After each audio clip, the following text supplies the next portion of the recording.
All right, I'd like to call the meeting to order at 6:30. Any adjustments to the agenda? No, there are none. Motion to accept the board meeting agenda as presented.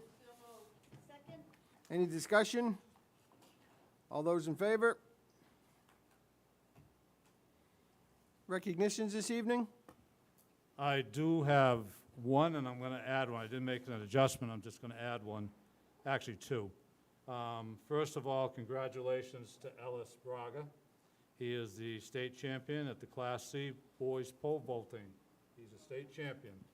So congratulations, and congratulations to all. I'll just add one thing, Mr. Downing. He set the school record at 12 feet I'll put that right in the minutes. at the PVC meet. Yeah.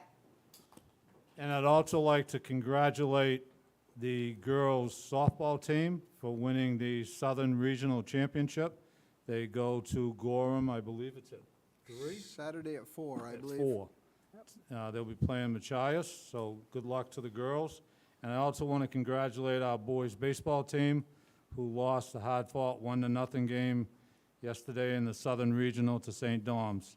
So kids represented us well down there. I know a couple of you in the audience went, and not only sportsmanship, but also they worked very hard to get there, and congratulations to those teams. Consideration of the board meeting minutes, regular board meeting on May 24th, 2022.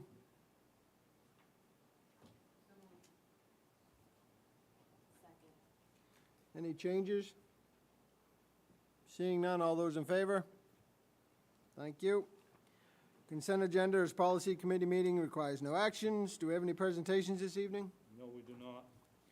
Anybody from public wish to speak to the board?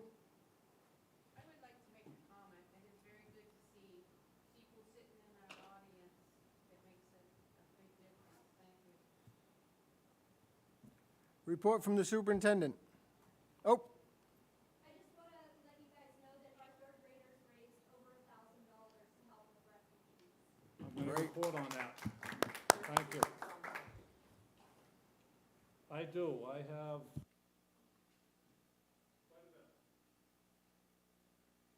I have quite a bit. Unfortunately, I have to talk about a couple resignations.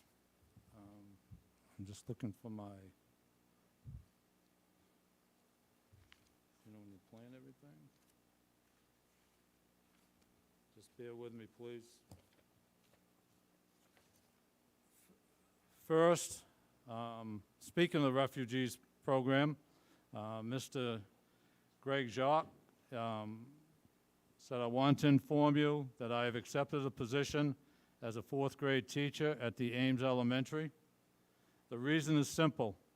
The drive to Searsmont will cut my commute in half, 40 minutes to 20 minutes, which adds up to 120 less hours in the car per school year. I feel like life is short and I want to be able to maximize my time with my family. Please know that I appreciate the opportunity to serve the kids and families here at Searsport Elementary School. I really do love this school and community, and I thoroughly enjoyed the school year. Thank you, Mr. Jacques, and good luck. And then I have another one. Dear Superintendent Downing, I am writing to inform you that I will be resigning my position as principal of Searsport Elementary School. My last day will be June 30th, 2022. I have accepted the position as Surrey Elementary School principal in School Union 93.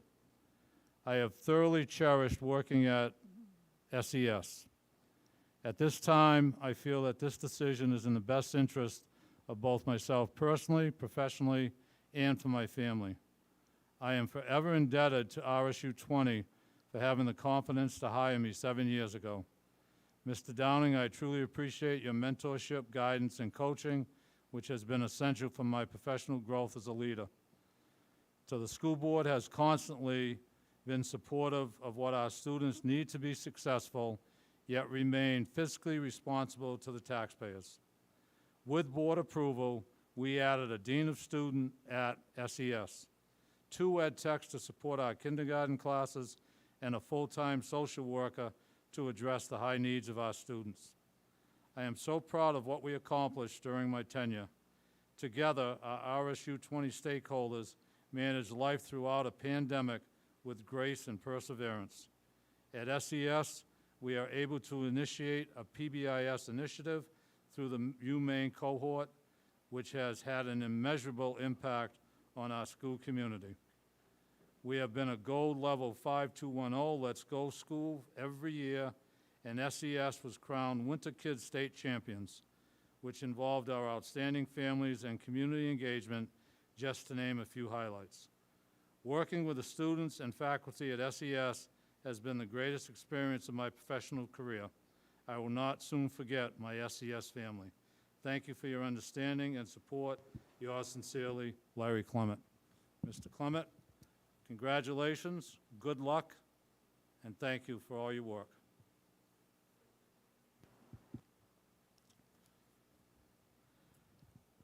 Last week,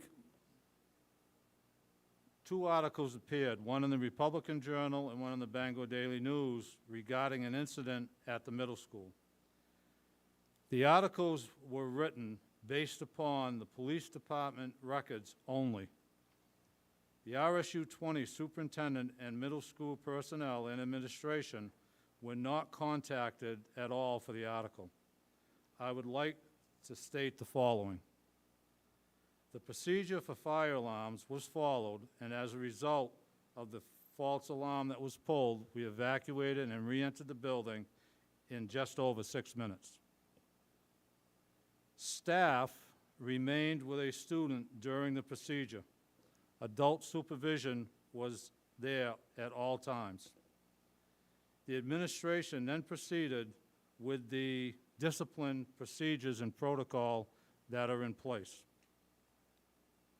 Based upon further student behavior, a reconsideration and subsequent removal from the school, combined with the adjustments per RSU 20 procedures, were followed. Then we followed up with statutory requirements that are required, and we also had a debriefing that afternoon. At no time was the student left unattended by school personnel, and administration worked together to follow the procedures.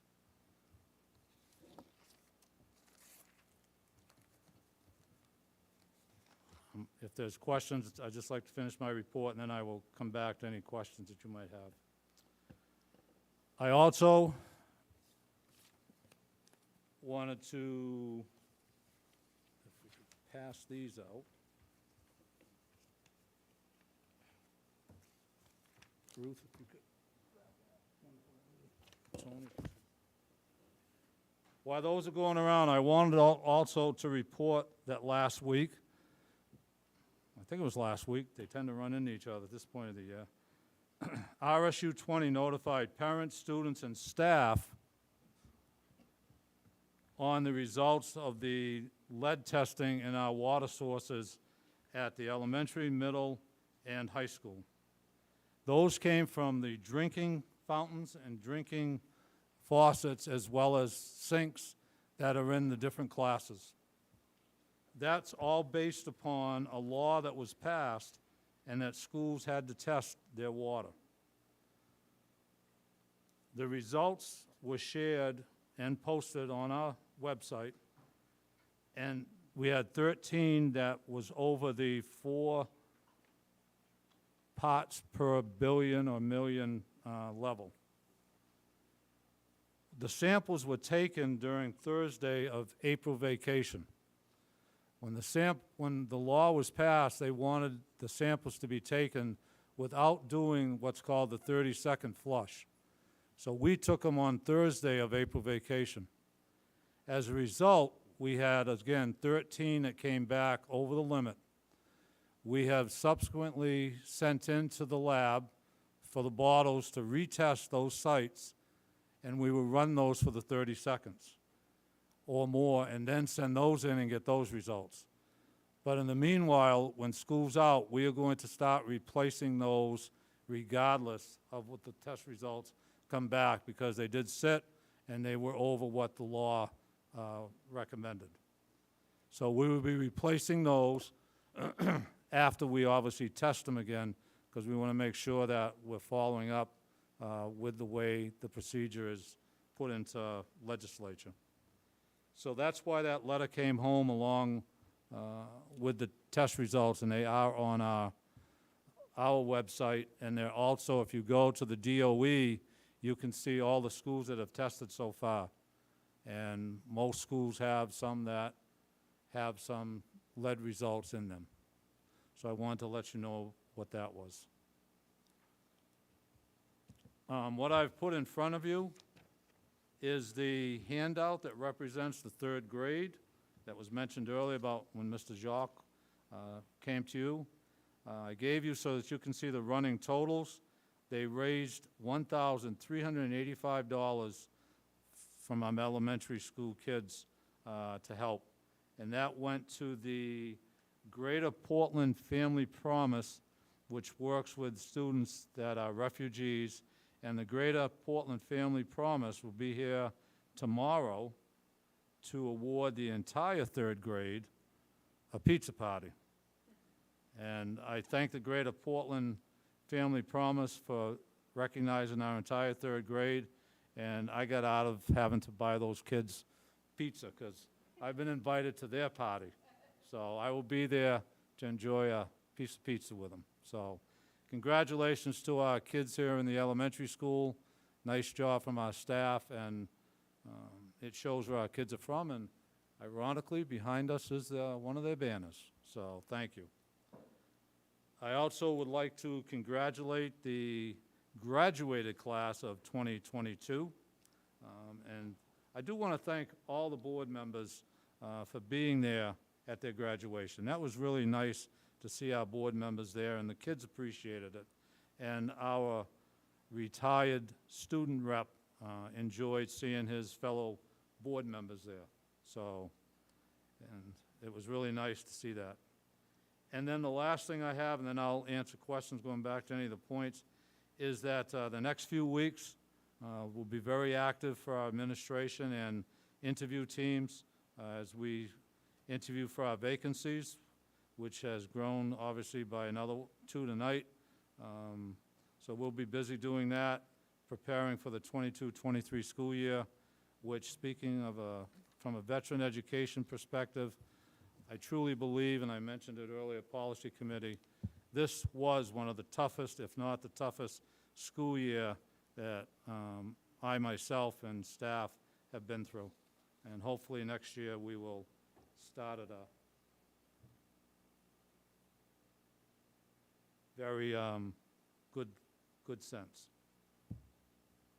And I just was handed safety discussion. That's a question?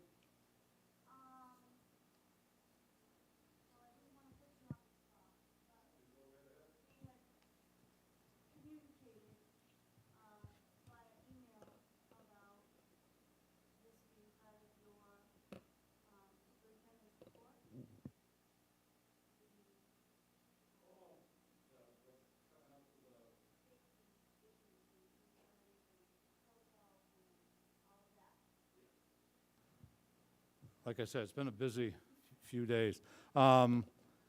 We are meeting, we actually have met with Chief, the SRO, Officer Levitt, and the EMA local, yes, I don't know his official type coordinator. We met with them actually before the incident that I reported on earlier.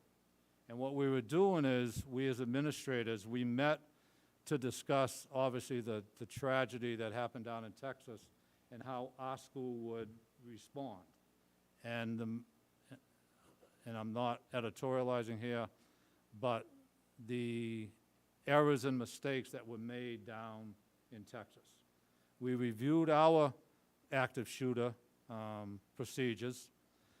We looked at not only that, but also other procedures that we have, and we are meeting on Thursday of next week, including bringing over Waldo County's EMA, Dale Rowley, and we're going to go through each of our procedures again.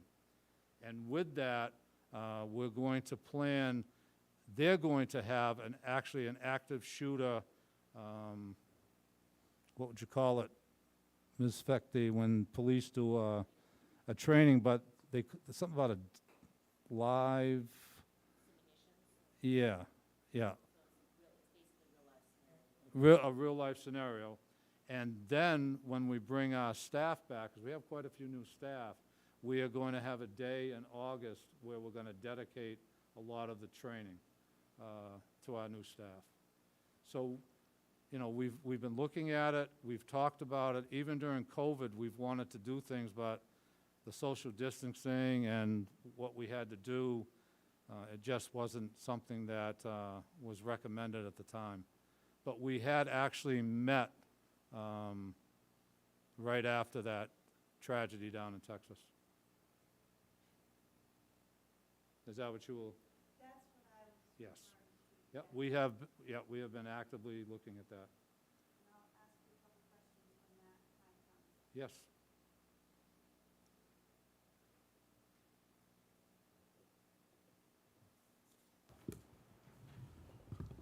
So I just have a question about the newspaper articles. Did Abigail from the Bangor Daily contact you? Ms. Curtis and I had a very long conversation after the fact. Okay.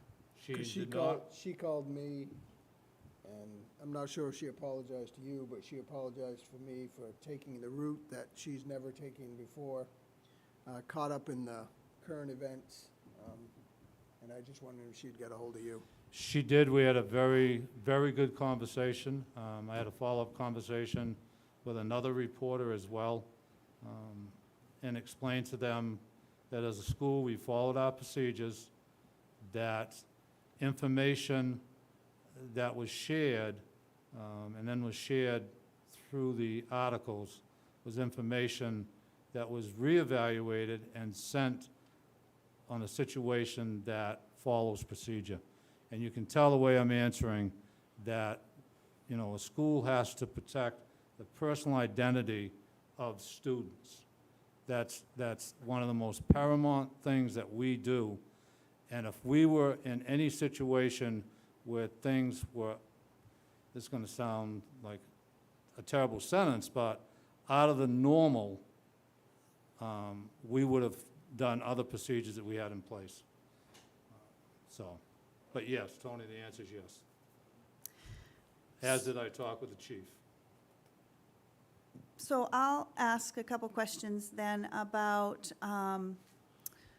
the safety protocols and procedures. I think I had put this in my email to you, asking about the top 10 recommended actions for emergencies, and I know that we do most of those things, but a couple of things that I wanted to know more about were the anonymous reporting systems, the behavioral threat assessment and management team, and I guess social media monitoring. I'm pretty confident that we do all of the other things on that list, but I wanted to know more about those particular three, I guess. Well, I'm going to defer to one of them, to Bob, actually two of them. One is the social media part, and the other would be an anonymous. And then I'll follow up after you say something about that.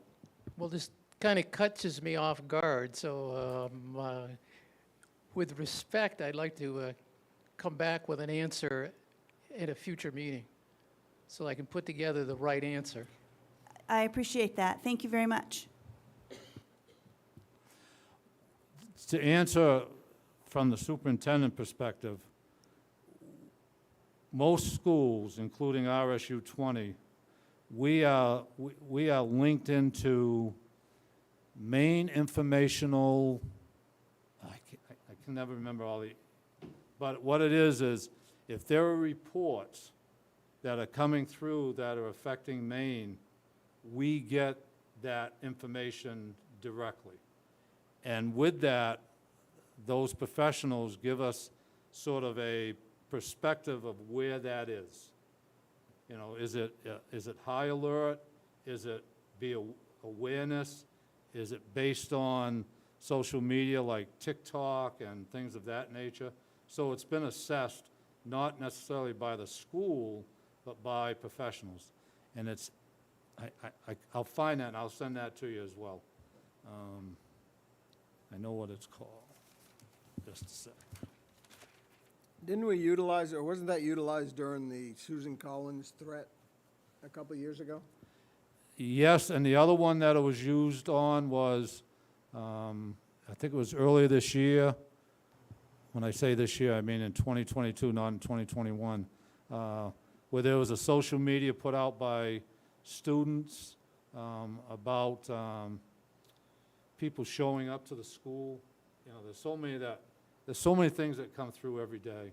Yeah, I think it was a TikTok thing. Yeah, so that was addressed. So that's the anonymous social media. You know, what I was referred to Bob was that our Facebooks and other social medias that we have are monitored so that we know information that's coming through. There's certain words and things of that nature. And then the last one was the behavioral assessment. Behavioral assessment is actually something that's done on a continuous basis through our social workers, through our guidance counselors, through our administrators, through our teachers. If something is of concern, it's reported and followed up on. The other is that we have a school resource officer who is in constant communication with our administrators. And, you know, there's one other that we need to look at, and that is our parents. Because our parents have contacted us as well when things might not be right, not only with their child, but amongst their family unit as well. So, And I think that's more along the lines of the anonymous reporting system piece. I was actually looking at another school's website today, and they have an icon right on their main page where you can go and anonymously report that something is off with someone or a group of people. And I don't believe that we have that on our website currently, but I guess I'm just looking at this list of top 10 recommended actions for emergencies and hoping that we can look at that, that administration can look at that and make sure we're implementing as many of those as we can. and I will tell you that our meetings with the chief and the school resource officer, and especially with Mr. Biddle, they haven't seen that list, but without them seeing it, a lot of what has been discussed is within that. Yep. And Mr. Rowley over in Waldo County, we have a meeting on July 21st that involves the county offices as well as the 3 school districts. Because we work in conjunction with 71 and 3. If something is, excuse me, is happening at their school and they need assistance, we're available, and vice versa. Because when the potato plant caught fire and they had to do evacuations of things, they were in contact with us in case something came our way, so we had that, you know, we work together on those things. Mr. Downing? Yes. And I also, in disclosure, had sent an email to you asking about some of the safety concerns, and I'm glad that you're meeting with the officers and things. One of the things that I am, it may be an occupational hazard from my outside work, but looking at the campus structure and the actual safety of the buildings and having those protocols are great, and we need them. And I think an extra layer of protection is maybe, as a school, looking at what we can do to make the facility itself more secure and take some of that pressure off the teachers. And there's been, I think I've had conversations with you of some suggestions that are either free or low cost that I would like the school to consider, or at least you bring to that team that we could put into place rather quickly. You know, the time of an active shooter is anywhere between 9 and 30 seconds. That doesn't give Officer Levitt a whole lot of time to get from his car to the building. So if there's things that we can do as a school immediately that reduce the ability of someone getting in this building and the amount of stress on the teachers to try to keep all those kids safe, I think the better we are. And I would gladly participate in any meeting, and I've offered in the past to help with labor to get some stuff done. But I had also talked to a gentleman in town who has a security camera system business that, when the time is right, I would like to have, maybe the board consider having him come and explain. They have a silver alert system, so any teacher, it's an app, it's connected to the cameras. We already have a camera system. It's an upgrade. I think Mr. Bradford would probably have to be involved in something of that nature. But the systems are relatively inexpensive when you look at the grand scheme of things, and a teacher or a staff can hit that button and it notifies the police automatically and secures all exterior doors, and it's live feed to the police department. And for the, looking at the different tiers of cost, it's nominal in comparison to what it would be to our community if we lost 19 students or even one. So I just would like us to focus on, planning is great, but there's physical structure things that we could do immediately that are either free or low cost that I would really like to get outlined in that physical plant part of that list. And I will let you know that the meetings that we've had thus far, which has been 2, and we got a 3rd one coming up Thursday, we have actually addressed that as well. And now there are, the discussion at the federal level of money being made available to schools for security. But we're not going to wait for that. We are looking at a couple things already. One of them is having a double entry to come into a building versus just the one buzzer. So you actually have somebody in an area in which they would twice have to buzz in. The other thing is that right now there are items out there that, and I can say this in a joking way, but for us elderly folks, with the safety, right, that staff and employees would be able to wear one of those and immediately press that, and that would cause a change in some of the stuff. So we're doing that. Right now, we're at that point where we're trying to put all that stuff together, including the list that you asked about. Yep. I just want to clarify one thing. I think I mentioned that was a Maine DOE top 10 recommended actions. It's actually the Maine School Board Association. I'll make sure to give you a copy. Anyone else? Moving on, I'm assuming there's nothing in 10? The numbering system dubbed up a little bit. Moving on to committee reports, Finance Committee met this evening briefly, as always. There was an error in the calculation at the last budget meeting, which caused concern about remaining budget, but the formula's been corrected on the spreadsheet. Budget days, we've expended 91.78%. Budget days remaining is 8.22%, but we have 14.97% of the budget remaining. If you was here last time, it was a much lower number and drew some concern. So that has been corrected, so that's good news. That's all I have for finance. Policy? Policy met on June 6th, and the first thing we did was take a look at the FMLA policy, GBNR, and we just made a simple change in the language, which covered a requirement by law. I think I'm stating that correctly, Deanna.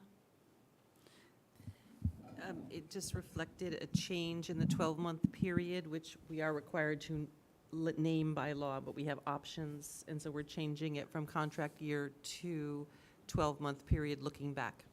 So that was the only change to that. We also continued to review the staff social media policy. We needed to look at JL and JLR policies again. You'll remember that those were updated over the course of the last couple of years. They required one more update per the main Department of Ed school food program. I'm trying to remember the details. We needed to have something, a section on food and beverage advertising. So we added that as required by the state, so that will be coming along. And then we began the review of the C policies. Our next meeting is in July, I believe it's July 11th. Excuse me, Chris, when will the FMLA policy be brought for first reading?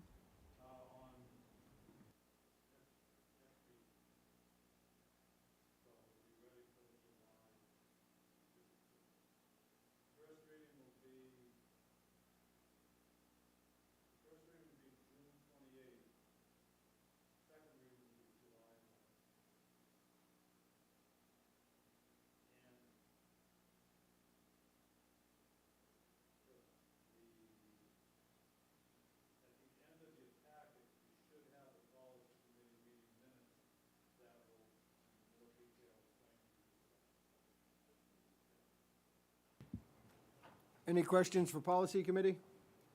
Seeing none, we'll move on. We have no old business this evening. Sorry, Mr. Downing wants to be recognized. Moving on to new business. Consideration approval of superintendent of schools to hire professional staff during June, July, and August of 2022. This is something we do every year. It's done to try to retain good applicants and get them under contract versus waiting for a board meeting for 2 weeks and then giving them an opportunity to look elsewhere or interview somewhere else. So if I could have a motion? So moved. Oh, I'll second it. Any questions, discussions? Seeing none, all those in favor? Thank you.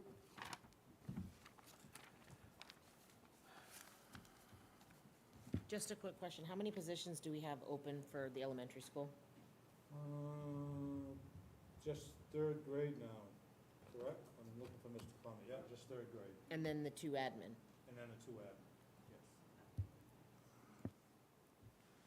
Anybody object to taking all 3 of these at once? No, but I have a question. Was there an addition to B? Yes, the school. She didn't get it on there.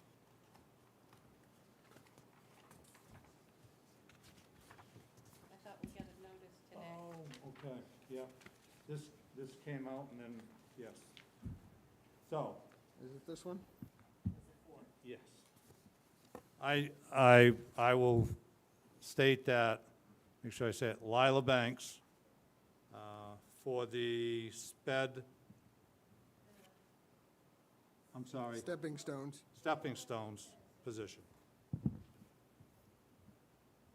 Thank you for catching that.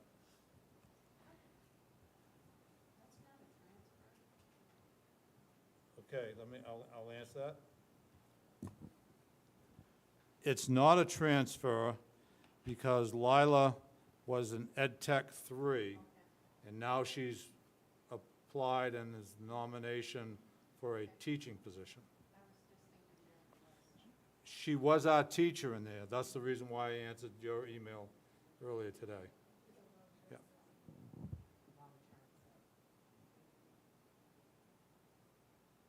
Anybody object to taking all 4 at the same time, or would you like me to read them individually?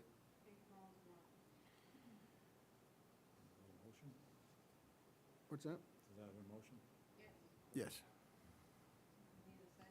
Yep. Oh, I'll second. All those in favor of taking them all at once? Thank you.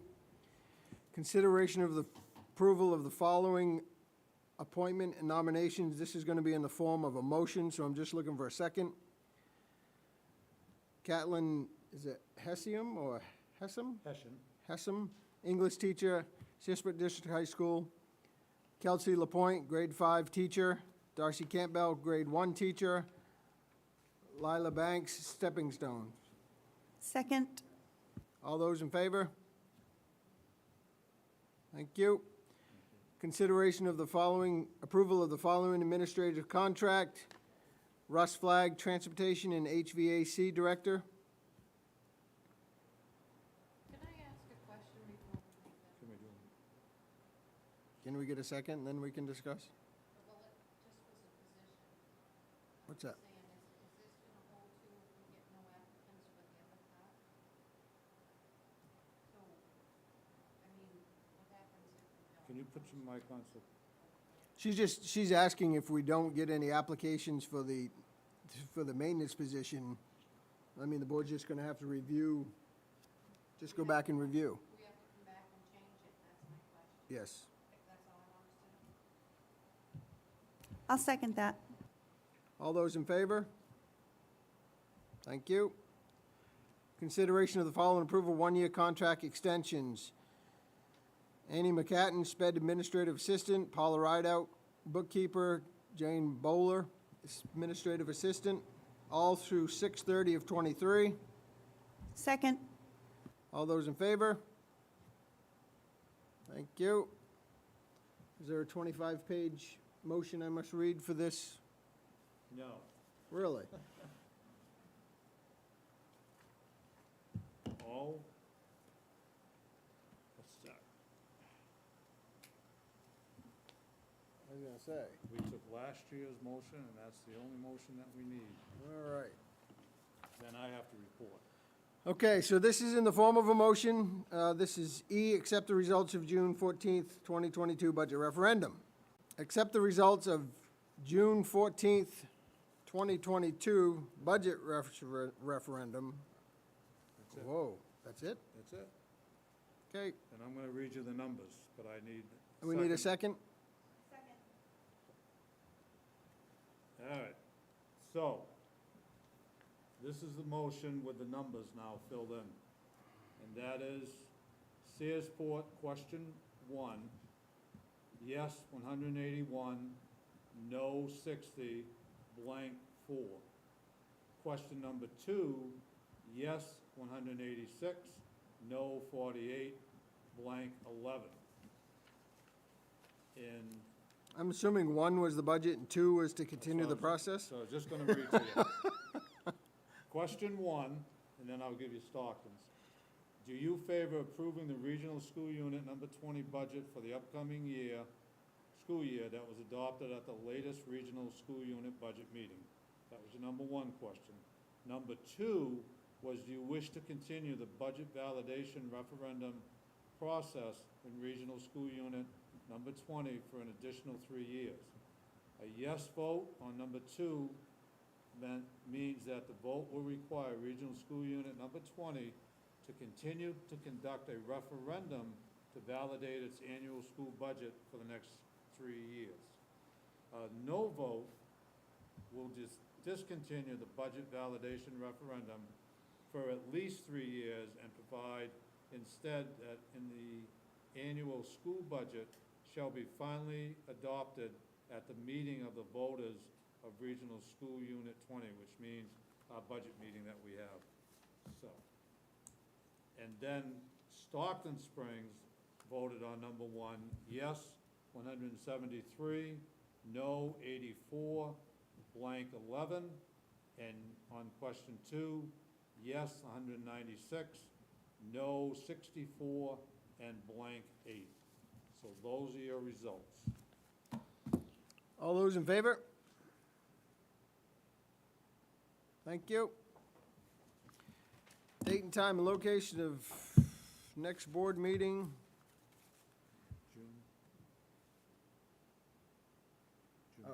June 28th. June 28th, 6:30 at high school, middle school cafetorium. Motion to adjourn? Second. All those in favor? Thank you. I won't be here on the 28th. I will be in Aruba. Aruba. That's what I thought you said. And I That's will, where you said you wanted me to go with you? yes,